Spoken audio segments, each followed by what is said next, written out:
Eric Shirey with Movie Geek Feed here. I'm here with Duane Graves, co-director of The Wild Man of the Navidad. And how are you doing this weekend? Has it been a good weekend? Yeah, absolutely. It's been a blast. It always is, you know. Excellent. Three memorable days. Right.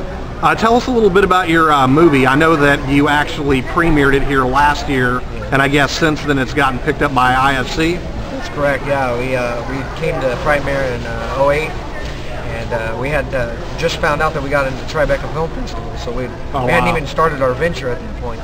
And so went on to Tribeca and was picked up by IFC probably a few months after that. They had made an offer during the festival, but of course the legality stuff took several months to iron out. We finally signed it.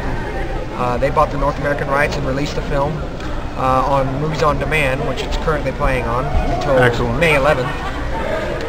And then from there, we'll be on DVD in Blockbuster stores in summer '09. Excellent. All right.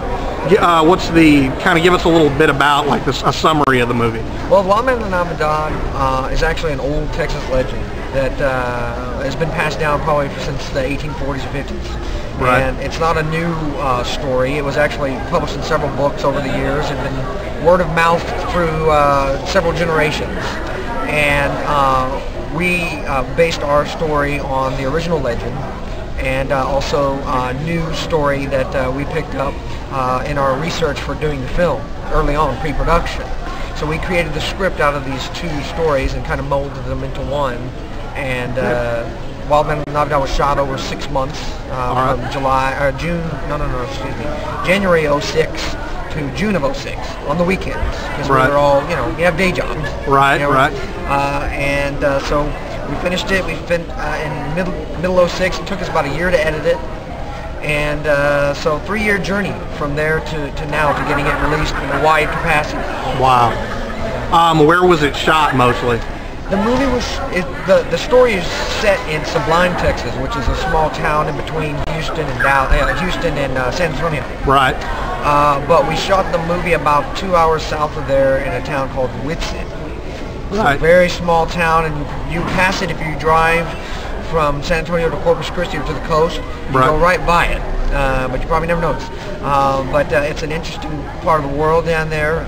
There's some interesting characters that live there, and that was our goal of shooting it there. Was not only because we had access to a lot of the stuff there, because one of the filmmakers' dads owns a large majority of this town. Right. So we had kind of run amok.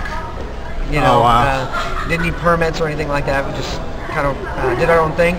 And another reason we went to the middle of nowhere was because our idea was to get 4 or 5 core trained actors and surround them by real people, to give it kind of an authentic kind of documentary feel.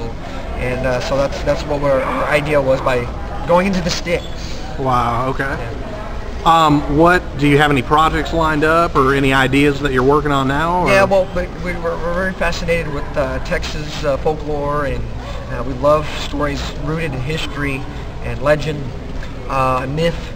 And so our next project we wrote is we just finished the script a few weeks ago, and it's based on an old outlaw from Texas named Sam Bass. And, oh wow! Yeah, so it's a Western horror, but more of a traditional Western, but it's got a kind of a dark twist, sort of like a High Plains Drifter meets Dead Man or something like that. So that's next. All right. Well, thank you very much. Absolutely. And it's a pleasure speaking with you today. Likewise. And anybody that has on demand, check out the Wild Man of the Navidad. Please do, and let us know what you think. Good or bad, we want to hear it. All right. Thanks very much.